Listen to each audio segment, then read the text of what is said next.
Bonjour ou bonsoir, bienvenue dans La Poire, le podcast pour mieux manger du cœur à l'assiette. C'est Charles Brumeau, diététicien, et aujourd'hui, j'aimerais qu'on parle d'un réflexe assez courant, assez humain, et qui peut nous faire peut-être un peu, beaucoup de mal, y compris dans notre manière de nous nourrir. La comparaison des fatigues. Vous savez, c'est cette petite voix intérieure qui dit: oh, franchement, t'exagères là, d'autres vivent bien pire, j'ai pas à me plaindre, hein. Ma fatigue ne compte pas, en plus j'ai tout ce qu'il faut pour vivre, alors franchement, hein. C'est une voix qu'on peut entendre beaucoup et qui nous éloigne d'un geste pourtant essentiel, le soin, la connexion et la douceur envers soi. Je vais vous expliquer pourquoi.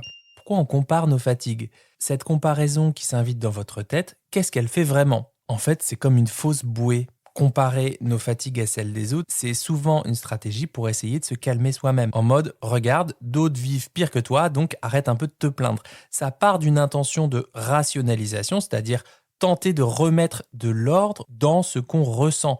C'est une façon de se dire, si je relativise, ça fera moins mal. Si je compare, peut-être que ça me donnera une perspective. Si je minimise, je vais peut-être arrêter de sentir ce poids ou cette tristesse. Le problème, c'est que cette rationalisation-là, elle apaise pas grand-chose. Elle met juste un couvercle sur quelque chose qui continue à vivre en dessous. Ce que ça coûte, parce que votre corps, en vrai, lui, il raisonne pas en comparaison, il se dit pas: ah bah oui, tiens, effectivement, quelqu'un d'autre souffre plus que moi, donc c'est bon, je retire la fatigue, bisous, au revoir. Non, non, non. Le corps, il ressent, il accumule, il envoie des signaux, il réaccumule, il re-ressent. Et quand on lui répond par: oh, c'est bon, tais-toi, il y a pire que toi, eh bien, ce qu'on fait, c'est qu'on coupe le dialogue, on coupe l'accès à nos besoins. Quand je compare ma fatigue, je l'écoute plus.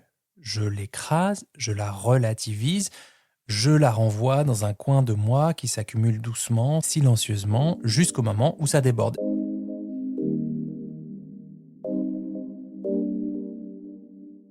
Et c'est là que ça peut se jouer dans notre rapport à la nourriture, parce que quand ces émotions inconfortables, fatigue, ennui, tristesse, manque d'entrain, flemme, manque d'énergie, ne trouvent pas d'espace pour être entendues, eh bien elles trouvent d'autres chemins. Parfois, elles passent par la nourriture. Pas forcément parce qu'on a faim, mais parce qu'on a besoin, on sent qu'on a besoin de quelque chose et qu'on ne sait plus trop quoi en vrai. Alors oui, bien sûr qu'on se tourne vers le paquet de biscuits pour pas vivre ce débordement, bien sûr qu'on déporte ce qu'on ressent en essayant de comparer et de relativiser. C'est un truc assez humain au fond. On minimise parce qu'on ne veut pas déranger, on ne veut pas se déranger, peut-être aussi parce qu'on a grandi en pensant que notre vécu n'était pas si important que ça. Hashtag validation des émotions quand on est petit enfant et à l'adolescence, ou qu'il fallait être calme, raisonnable, se tenir tranquille, ne pas faire de vagues et peut-être aussi performant, performante, étant donné la société dans laquelle on vit. J'aimerais vous parler d'une poétesse qui s'appelait Audre Lorde. Elle disait que, je cite, prendre soin de soi n'est pas un acte d'indulgence, c'est un acte de préservation. Audre Lorde, pour mémoire, c'est une femme qui a passé sa vie à essayer de survivre dans des espaces qui ne voulaient pas vraiment d'elle. Poétesse, essayiste, militante, enseignante, noire, lesbienne, mère, féministe dans l'Amérique des années 60 à 80. Donc un endroit et un moment où chacune de ces identités à elle seule pouvait suffire à l'épuiser. Donc elle a traversé le racisme, la misogynie, la misogynoire, l'homophobie. Elle a aussi traversé la maladie, des cancers, des traitements lourds, la peur, la fragilité, la vulnérabilité du corps. Et au milieu de tout ça, elle a observé qu'on peut s'épuiser à vouloir tenir debout pour tout le monde, tout le temps. But the question of living life to its fullest requires that we know at all times the possibilities of what feeling fully means.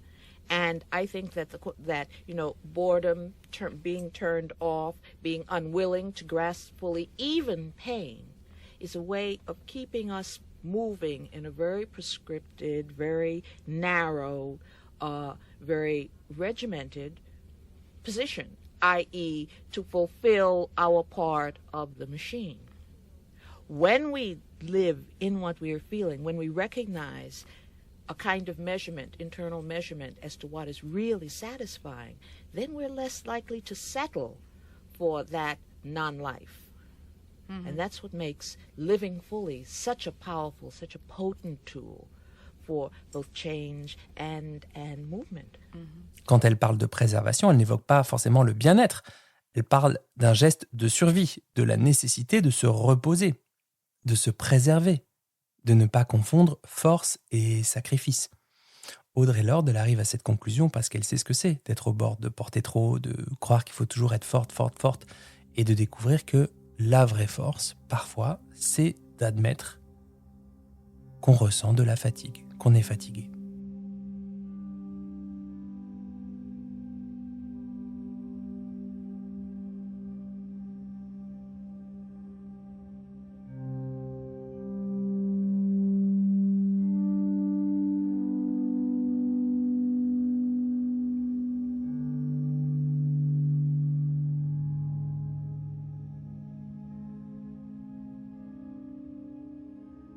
Alors évidemment, la petite voix intérieure, bien critique, je l'entends direct, qui s'invite dans vos oreilles.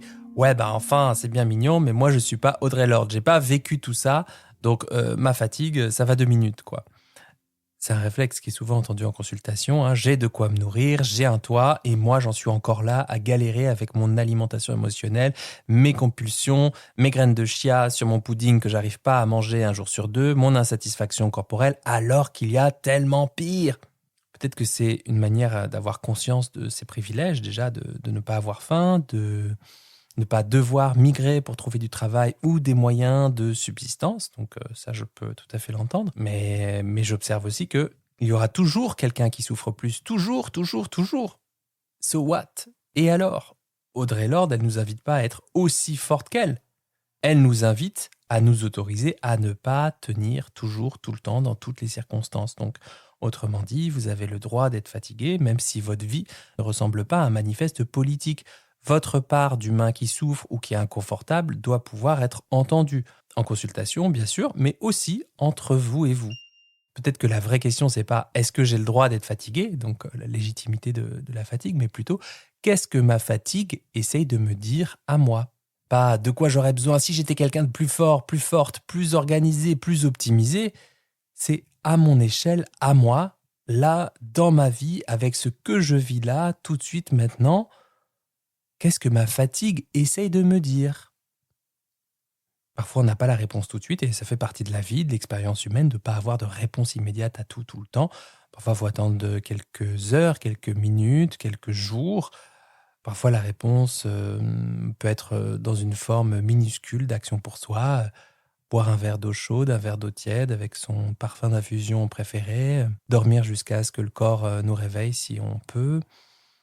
Respirer plusieurs fois tranquillement, s'autoriser à s'asseoir, s'encourager, se dire qu'on fera mieux demain, manger quelque chose d'agréable, ou juste fermer les yeux 30 secondes pour voir ce que ça fait, voir ce qui nous passe en tête. Cette minuscule réponse, parfois, peut suffire à faire redescendre la pression, à nous ramener dans cette zone où le besoin trouve une place et où la nourriture n'a pas besoin de tout porter, où la nourriture n'est plus le réflexe automatique.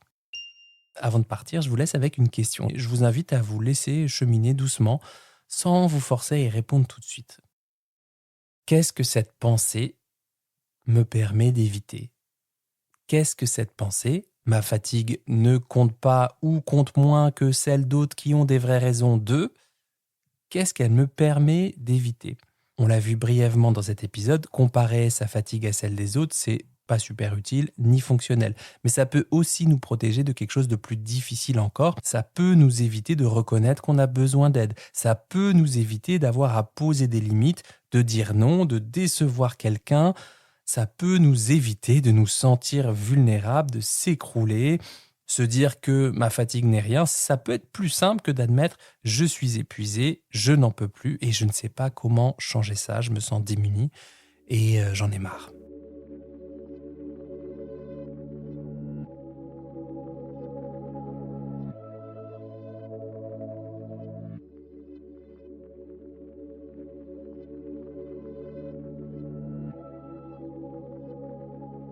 Alors cette semaine, si ce type de pensée revient, j'exagère, d'autres vivent pire que moi.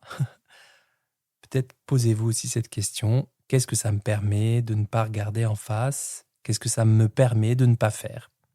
Je pense que ça vaut le coup de se le demander parce que c'est toujours intéressant de creuser les coûts et les bénéfices, même un peu cachés, même un peu planqués, de maintenir ce système de pensée.